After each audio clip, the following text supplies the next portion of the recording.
तो मैं पिछले वीडियो में ये वाली प्रॉब्लम करा रहा था।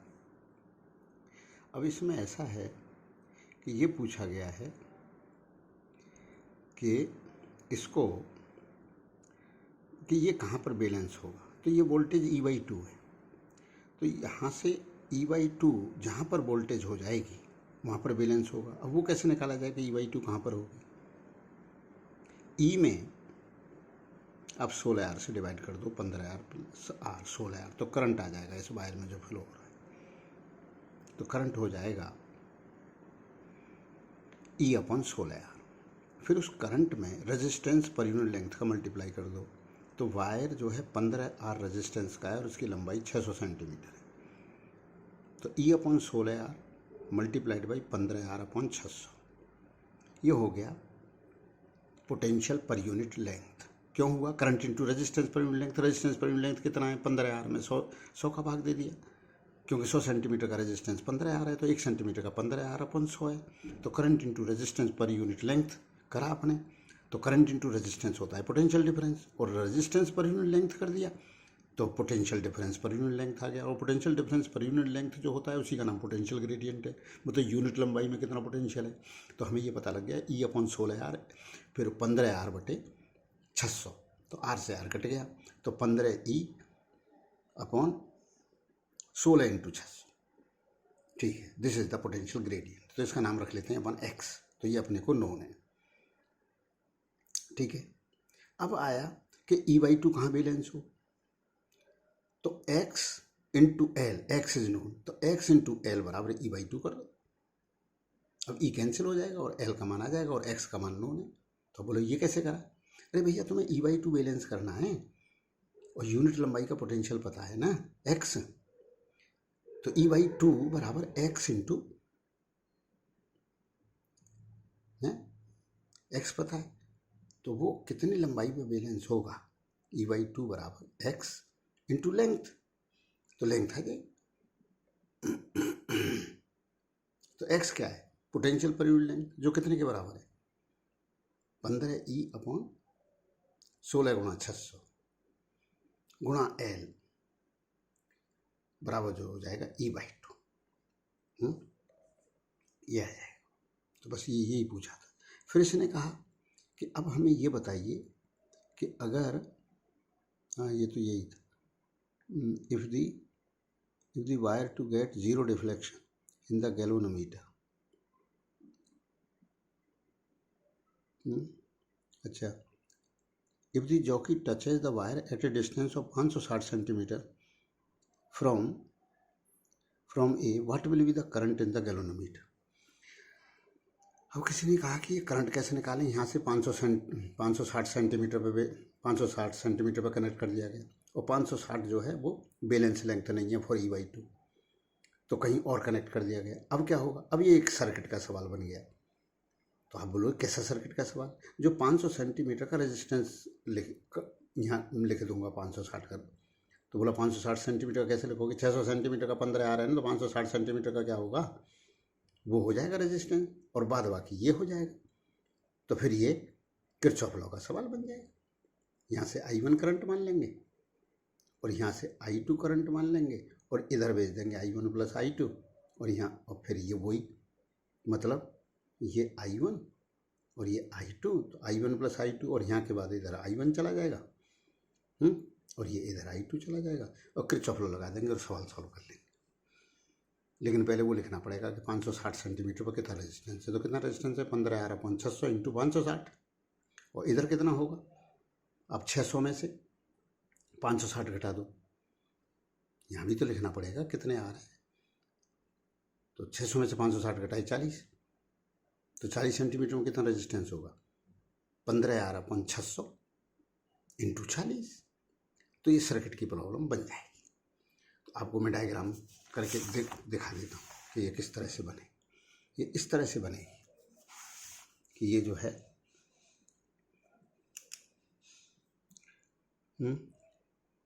E/R,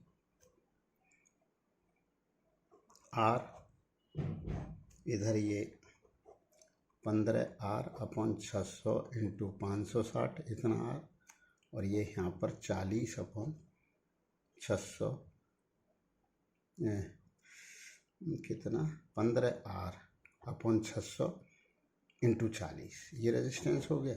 यहाँ ये रेजिस्टेंस R हो गया, ये E हो गया, और ये E/2 हो गया, और ये R हो गया। R दे रखा है, उधर भी एक R दे रखा है, और इसको यहाँ कनेक्ट कर दिया गया।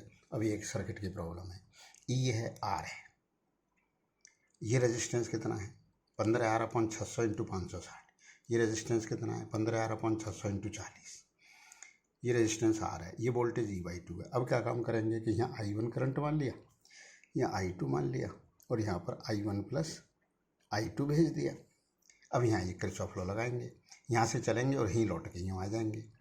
किरचॉफ का सेकंड लॉ लगाएंगे तो यहाँ से यहाँ चले, सोचो क्या हो, E बढ़ गया, फिर यूँ चले करंट की डायरेक्शन में, तो माइनस ब्रैकेट में I1 plus I2 into this. फिर यहाँ आ गए, यहाँ पर क्या करंट है I1 minus I1 into this. फिर यहाँ आ गए माइनस I1 इंटू R बराबर 0, यहीं लौट के आ गए, यहाँ से चले और यहीं लौट के आ गए। फिर एक बार आप यूँ कर दो बस, मतलब कोई रेजिस्टेंस छूटना नहीं चाहिए, चाहे कोई रेजिस्टेंस 2 बार जरूर आ जाए तो, लेकिन एक बार सब कवर हो जाए। तो अभी ये कवर नहीं हुआ था, तो ये तो लेना ही पड़ेगा। तो ये लेकर के हम यूँ भी ले सकते हैं, यूँ लेकर के अपन यूँ भी ले सकते हैं, क्योंकि ये भी लूप पूरी हो गई, और हम ये लेकर के ये भी ले सकते हैं। 2 ही इंडिपेंडेंट इक्वेशन होंगे। अब चलो हम चलो ये जो है यहाँ से चले तो E2, फिर ये करंट की डायरेक्शन में, तो minus I1 plus I2 into this, इतना रेजिस्टेंस। फिर इधर आए तो यहाँ करंट कितना फ्लो हो रहा है I2, और करंट की डायरेक्शन में चलना है, तो माइनस I2 इंटू R बराबर 0, क्योंकि यहाँ से चले थे और यहीं आ गए लौट। 2 इक्वेशन आपने लिखे और उनको आप सॉल्व करिए, यू विल गेट आंसर। अगर उसने इसमें करंट पूछा है तो I1 प्लस I2 कर दीजिए, और इसमें पूछा है तो I1 itself is the answer. क्योंकि ये तो I1 किधर है, कहाँ से I1 जो है वो ये पूरा I1 है ना, ये I1 है ना, यहाँ से यहाँ तक तो ब्रांच चेंज हुई नहीं ना, I1 है यहाँ तक, और ये यहाँ से यहाँ तक ये I2 है, हर जगह I2 है। लेकिन इसमें I1 प्लस I2 है, I1 उधर से आया, I2 इधर से आया। अब कोई नेगेटिव आ जाता है तो बेस साइन ही ऐड कर दीजिए। अब नेक्स्ट सवाल क्या कहता है find the charge on the capacitor shown in figure. इस कैपेसिटर पर चार्ज पूछा गया है 6 माइक्रोफैरड कैपेसिटर, ये रेजिस्टेंस 10 ओम है, ये 20 ओम है, ये 20 वोल्ट है। तो इस तरह से सर्किट यदि क्लोज्ड आता है एग्जाम, मतलब सर्किट क्लोज, तो ये मान लीजिए कि जो कैपेसिटर है वो फुली चार्ज है। और कभी एग्जाम में क्या है कि स्विच यहाँ लगी हुई थी, switch closed at time t=0, तो इतने सेकंड बाद बताओ चार्ज, या इमीडिएटली करंट बताओ, वो एक अलग है इशू। तो अगर इमीडिएटली कोई चार्ज पूछे यहाँ स्विच होती तो हम शुरू का चार्ज क्या बताते 0, क्योंकि चार्ज होते होते ही तो होगा। लेकिन यहाँ तो पहले से ही चार्ज, मतलब ये बैटरी वगैरह लगी हुई है और पहले से ही चार्ज है। तो जब पहले से ही चार्ज है तो अब चार्ज कैसे बताऊँ?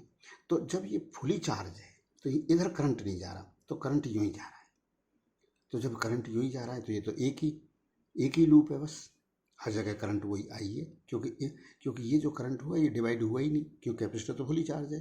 तो ये जो वोल्टेज है 2 वोल्ट है, तो 2 वोल्ट में पहले आप 30 का भाग दे दीजिए, तो करंट आ गया 2/30, और इंटू 10 का गुणा कर दीजिए, तो इसके अक्रॉस वोल्टेज आ गई। तो इसके अक्रॉस जो वोल्टेज आई वो 2/30 इंटू 10, तो 2/3 वोल्ट है, और इसके अक्रॉस 4/3 वोल्ट है। तो इसके पास जो वोल्टेज है वो 2/3 ही तो हुई, 2/3 ही तो हुआ पोटेंशियल डिफरेंस, कि जो इस कैपेसिटर के अक्रॉस 2/3 वोल्ट हुआ। वो आया कैसे कि 2 में हमने 30 का भाग दिया तो करंट आ गया, और फिर 10 का मल्टीप्लाई कर दिया तो पोटेंशियल डिफरेंस 10 ओम के अक्रॉस आ गया। जो 10 ओम के अक्रॉस पोटेंशियल डिफरेंस है वही कैपेसिटर के अक्रॉस है, तो 2/3 इंटू 6 कर दो, बस 4। तो इधर वाली प्लेट पे पॉजिटिव होगा और इधर वाली प्लेट पे नेगेटिव होगा, तो 2/3 इंटू 6 होगा। कितना होगा 6 दूनी 12/3, 4 माइक्रोफैरड। तो इस तरह से आप इसको कर लीजिए सॉल्व। अब आता है नेक्स्ट प्रॉब्लम, क्या कहती है पढ़िए आप उसे। Find the current in the 20 ohm resistor shown in figure figure अभी दिखाते हैं। If a capacitor of capacitance is joint between the points A and B, what would be the electrostatic energy stored in it in the steady state? Capacitor of capacitance 4 microfarad is joined between the points A and B. तो ये circuit ये है। इसमें पहले तो ये पूछ रहा था कि जो current find the current in the 20 ohm resistor. फिर इस 20 ओम रजिस्टर कहाँ पर है आप देखिए, ये 10 ओम है, ये 10 ओम है, ये 20 ओम है, 20 ओम है, ये 5 वोल्ट की बैटरी है, ये भी 5 वोल्ट की बैटरी है। तो अब इसमें पूछा है कि इसमें करंट कितना है। फिर यहाँ पर एक कैपेसिटर लगा दिया गया। तो ये बड़ा आसान है, क्योंकि यहाँ मान लीजिए आई करंट है और ये और क्या 5 वोल्ट 5 वोल्ट 10 ओम 10 ओम और 20 ओम। तो सिमेट्री से हमें दो अननोन की यहाँ बिल्कुल ही ज़रूरत नहीं है, क्योंकि बिल्कुल सर्किट इसके अबाउट सिमेट्रिकल है। तो जो करंट यहाँ फ्लो होगा, जो ये बैटरी भेजेगी वो ये भेजेगी। तो बोला ऐसा क्यों? क्योंकि पहले तो इन दोनों की ईएमएफ बराबर है और फिर ये रेजिस्टेंस भी बराबर है। अगर रेजिस्टेंस बराबर नहीं होते और ईएमएफ बराबर होते तो फिर करंट बराबर नहीं होते। पूरी तरह सिमेट्रिकल होता है, तभी ऐसा हो सकता है। तो यहाँ भी करंट आई और यहाँ भी करंट आई, तो यहाँ क्या हो जाएगा 2i। अब एक लूप में किरचॉफ लॉ लगा दो, चाहे तो इसमें लगा दो चाहे इसमें लगा दो। आप कहोगे फिर दो में क्यों नहीं लगाना? क्योंकि अब अननोन ही एक है, हमने एक सिमेट्री से एक अननोन कम कर लिया।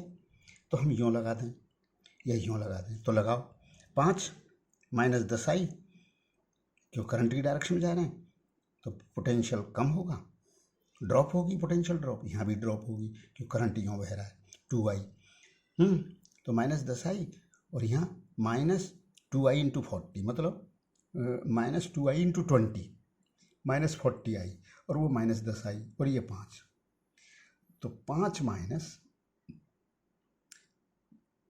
50i, 5 माइनस 50i बराबर 0, क्योंकि 10i और यहाँ 2i इंटू 20। तो माइनस 40i और माइनस 10i तो माइनस 50i।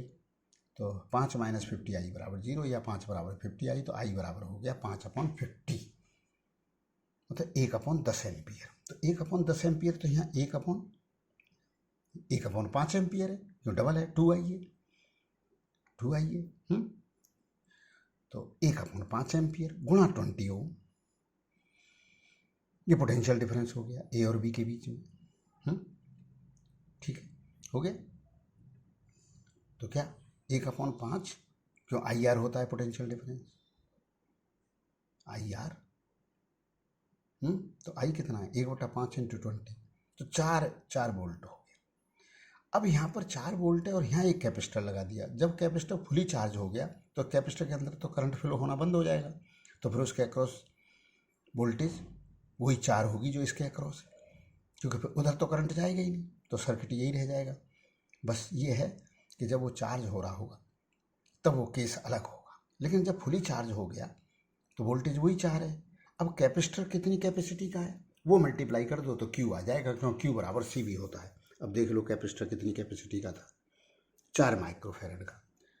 4 माइक्रोफेरेड और 4 वोल्ट है, तो 4 into 4 16 microcoulomb. Microfarad into volt, farad into volt coulomb होता है, और माइक्रो की जगह माइक्रो रही है। तो 4 माइक्रोफेरेड इंटू 4 वोल्ट, तो कितना हो गया 16 माइक्रोकूलम। अब अपन नेक्स्ट देख लेते हैं। Find the charges on the 4 capacitors of capacitances 1 microfarad 2 microfarad 3 micro 4 micro shown in figure this. अब इन पे चार्ज पूछे गए हैं 1 2 और 3 4। अब ये सर्किट पहले से बना हुआ है, तो इसका मतलब ये है कि ये कैपेसिटर चार्ज हो चुके हैं, तो अब इधर करंट नहीं जा रहे। तो अपन ये सवाल कैसे करेंगे कि इनके अक्रॉस 1 ओम के अक्रॉस जो पोटेंशियल डिफरेंस निकालेंगे वही इसे 1 माइक्रोफेरेड के अक्रॉस होगा। ये 2 ओम के अक्रॉस वाला 2 माइक्रोफेरेड, और इधर 3 ओम के अक्रॉस जो होगा वो 3 और 3 है। तो बड़ा आसान है। तो इधर जो 6 वोल्ट है तो करंट तो यही तो जा रहा है इधर, तो फिर ठीक है, इनके रेजिस्टेंस के रेशियो में वोल्टेज हो जाएगी। तो 6 में 3 का भाग दे दिया, करंट आ गया 2 एम्पियर। 2 एम्पियर में 1 का गुणा कर दिया तो 2 वोल्ट है इसके अक्रॉस। वही इसके अक्रॉस है। तो 2 × 1 2 माइक्रोकूलम चार्ज है इस पर, इधर पॉजिटिव और इधर नेगेटिव। अब यहाँ कितनी वोल्टेज है, यहाँ देख लो कितनी वोल्टेज है, क्यों करंट तो अभी आपने निकाला है, 6 में आपने 3 का भाग दिया है, तो 2 एम्पियर, 2 एम्पियर में 2 ओम का गुणा कर दिया, क्यों V = IR होता है। तो 4 वोल्ट। अब potential difference into capacity, charge होता है Q = CV। तो ये फार्मूले पता होंगे तभी तो कर पाओगे। लेकिन जब कैपेसिटर फुली चार्ज है तब उनमें करंट फ्लो नहीं हो रहा होता। करंट का मतलब ही क्या होता है, rate of flow of charge. जब चीज़ पूरी तरह से चार्ज हो गई, जब तुमने पूरा खाना खा लिया तो मुंह में खाना जाने की रेट क्या हो गई, 0, खत्म। तो यहाँ पर रेट ऑफ चार्ज क्या है, रेट ऑफ चार्ज का नाम ही तो करंट है, तो करंट 0 है क्योंकि कैपेसिटर फुली चार्ज है। तो यहाँ 4 वोल्ट है तो 8 माइक्रोकूलम है, और यहाँ 2 वोल्ट है तो 2 × 1 2 माइक्रोकूलम है, और यहाँ 4 × 2। अब यहाँ देख लो 3 और 3 है तो 6 में 6 का भाग लगेगा, तो 1 एम्पियर करंट, 1 × 3, तो ये वोल्ट 3 है, तो ये 3 है इसके अक्रॉस, और इसके अक्रॉस भी 3 है। अब 3 है क्योंकि कैपेसिटर फुली चार्ज हो ही चुके हैं। तो यहाँ पर 9 माइक्रोकूलम चार्ज है, यहाँ -9 है, यहाँ देखो क्या है, ठीक है ना। यहाँ देख लो आप क्या है, यहाँ कितनी वोल्टेज है इसके अक्रॉस, आप ये देख, 3 है तो 3 × 4 12, यहाँ 12 प्लस, और यहाँ -12, तो 3 × 4 है, यहाँ 3 × 3 है, यहाँ 2 × 1 है क्योंकि 2 वोल्ट है इससे, और यहाँ 4 × 2 है। तो ये प्रॉब्लम सॉल्व हो गई। अब देखिए नेक्स्ट सवाल, find the potential difference between the points A and B and between the points B and C। A and B and B and C, इनके बीच पोटेंशियल डिफरेंस कैलकुलेट करना है। अब ये सर्किट बना हुआ है, तो आप सोचिए कि ये कैपेसिटर फुली चार्ज है, फुली चार्ज मान करके अब इसको सॉल्व करिए भैया। फुली चार्ज है तो ये जो है कैसे निकाला जाए, तो जब फुली चार्ज हैं तो अब इनमें करंट नहीं फ्लो हो रहा, तो यहाँ भी करंट फ्लो नहीं हो रहा, ठीक है ना। तो ये काम करिए, इसको उठा के वहाँ कनेक्ट कर दो, क्योंकि यहाँ से यहाँ तक कोई और तो बीच में इलेक्ट्रिकल अप्लायंस है नहीं, तो ये वहाँ कनेक्ट है, और ये यहाँ कनेक्ट है। तो ये 1 माइक्रोफेरड इस 1 माइक्रोफेरड के साथ पैरेलल में है, तो ये हो गया 2 माइक्रोफेरड, ये 3 और 3 हो गया 6 माइक्रोफेरड। तो इस और ये 1 माइक्रोफेरड को ये पूरा पोटेंशियल मिला हुआ है। तो अब इसने चार्ज पूछे, तो इस 1 माइक्रोफेरड को, क्योंकि ये पॉइंट तो यहाँ पहुँच गया, तो 1 माइक्रोफेरड A पॉइंट और C पॉइंट के बीच में लगा हुआ है। तो यहाँ पर अब इस पर कितना चार्ज है, और चार्ज पूछा जाए 1 माइक्रोफेरड, तो इनमें करंट फ्लो होगा नहीं, 20 ओम और 2, क्योंकि तो कैपेसिटर फुली चार्ज हो गया, और आगे रास्ता बंद है, क्योंकि रास्ता तो ऐसे ही तो करंट फ्लो होते या फिर उधर जाते करंट। अब करंट का जाना क्यों बंद हो गया, क्योंकि कैपेसिटर फुली चार्ज हो गई। तो फिर ये 100 वोल्ट ही है इस 1 माइक्रोफेरड के अक्रॉस, ठीक है, 100 माइक्रोफेरड। अब हम कहीं पर मान लेते हैं ये जीरो पोटेंशियल, तो इसका हो गया 100 वोल्ट। अब देखें इसका कितना है, तो ये 3 माइक्रोफेरड, 3 तो इधर 6 माइक्रोफेरड हो गया ये, और वो हो गया 2 माइक्रोफेरड, और ये दोनों 6 और 2 सीरीज में चार्ज सेम रहते हैं, लेकिन पोटेंशियल उनके कैपेसिटी के इन्वर्स रेशियो में होते हैं। तो आप बोलोगे ये बात कहाँ से आ गई, क्योंकि चार्ज सेम रहते हैं, और पोटेंशियल डिफरेंस क्या होता है, Q/C। तो फिर ये 100 वोल्ट डिवाइड हो जाएगी, ये 6 × 2 है ना, तो ये डिवाइड हो जाएगी 2:6, इनवर्स रेशियो, या 1/6:1/2। तो 1/6:1/2 क्या होगा, दोनों तरफ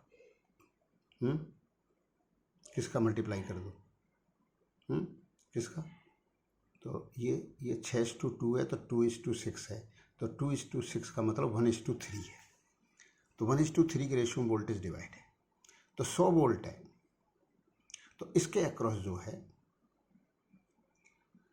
1:, क्या बताया भाई, 6:2, 6:2 का मतलब 6:2, 3:1, तो वोल्टेज डिवाइड हुई 1:3, तो 1/4 तो इसके अक्रॉस है 25 वोल्ट। ये डिफरेंस 25 वोल्ट है और ये डिफरेंस 75 वोल्ट है। इधर इसके पास 75 है, इस सिस्टम के पास 75 है और उस सिस्टम के पास 25 है। अगर ये 0 का पॉइंट है तो यहाँ पर 75 है, क्योंकि ये कैपेसिटी कम है तो पोटेंशियल डिफरेंस ज़्यादा है, तो ये 0 है, ये 75 है, ये 0 है, ये 100 है, तो ए और बी के बीच का क्या हो जाएगा 25, क्योंकि ये पॉइंट, ये मार्किंग 75 है, ये मार्किंग 0 है, ये मार्किंग 100 है। तो ये प्रॉब्लम सॉल्व हो गई। अब बस इतना ही सफिशिएंट।